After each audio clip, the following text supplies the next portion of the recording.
안녕하십니까, 박혜정입니다. 오늘 저는 일본 초계기 레이더 이야기 한번 하겠습니다. 한일 간 외교 현안이 되어 있는데요, 일본은 한국 군함이 사격 목적으로 레이더를 가동했다, 이렇게 해서 국제 외교 분쟁으로 몰고 가고 있습니다. 이것은 일본이 제공 비행을 하면서 이 초계기가 접근하는 그 자체는 전혀 이야기하고 있지 않죠.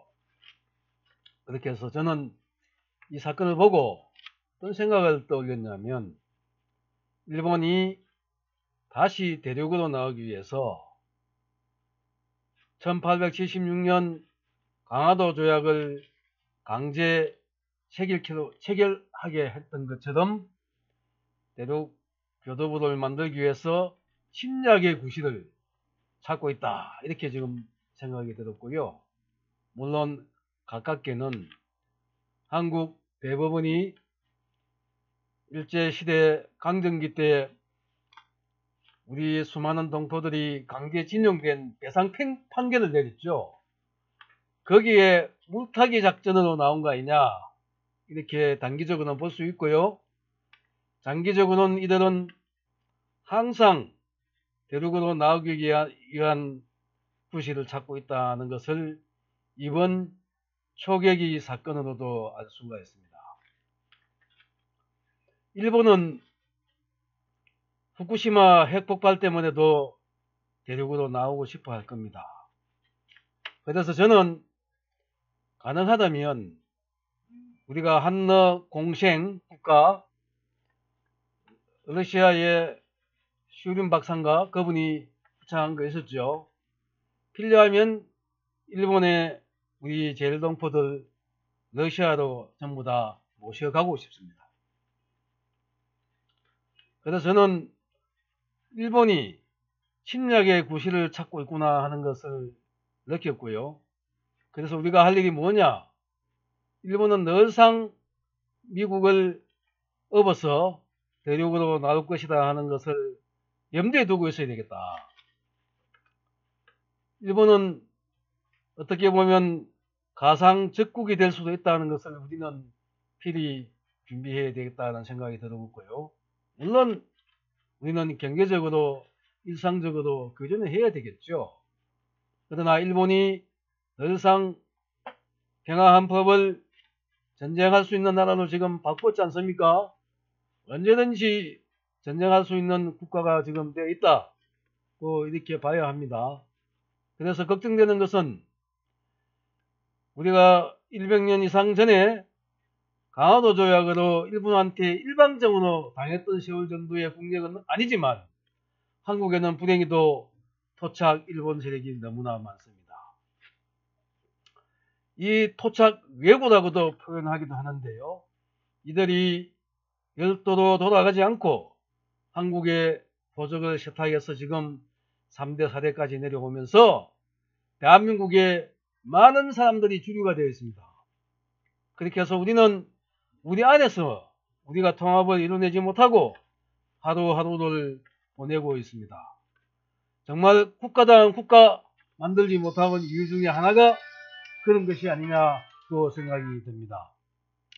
그래서 우리는 일본의 이런 침략 의도를 잘 파악해서 앞으로는 100년 전에 우리가 그렇게 부끄러운 역사, 아픔의 역사를 반복해서는 되지 않을 것이다 하고 말씀드리고 싶고요. 이 일본이 이것을 얼마나 외교 분쟁화해서 지금 하고 싶었냐면, 이 레이더 가공한 이거 가지고요, 일본 외무상이 났을 정도로 이 분위기 조성을 이렇게 하고 있죠.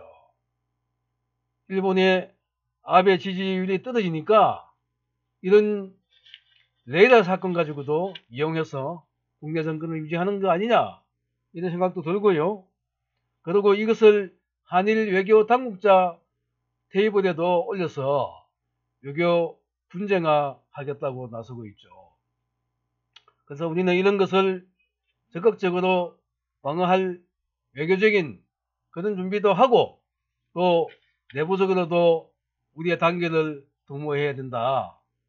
여기에 어떤 정당이 일본을 두둔하는 정당이 있다 그러면 국민 여러분 잘 보시고 절대로 그 당은 다가온 총선에는 완전히 아웃시켜야 합니다.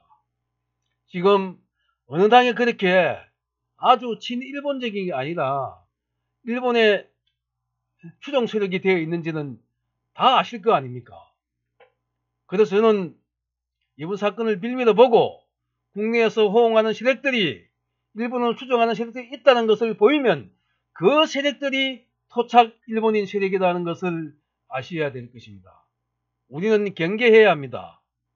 지금의 국력이 일본한테 일방적으로 당하지 않은 국력으로 되어 있지만 우리는 단계도 이뤄내지 못하고 있습니다. 우리 국내에 일본 세력이 너무 많다는 것이죠. 분명히 법률적으로는 한국인데 일본 사람이 많다는 것이죠. 정신도 일본이요, 행동도 일본인 사람이 너무 많다. 그래서 우리는 이런 자그마한 일이 아니라 중요한 외교 분쟁화 될 수도 있고 역사적인 분수령이 될 수도 있다는 것을 잘 알고 대처해 나가야 된다. 이번 사건은 한일 간 중간 수역으로 규정되어 있는 그 지점에서 관개토 태왕 함이 북한 선박을 구조하는 행동에서 나온 것인데 그 구조를 적극적으로 하기 위해서 레이더를 가동한 것을 마치 상대의 전투기를 격추할 듯이 그렇게 주장하는 일본은 생떼를 쓰고 있는 것이죠.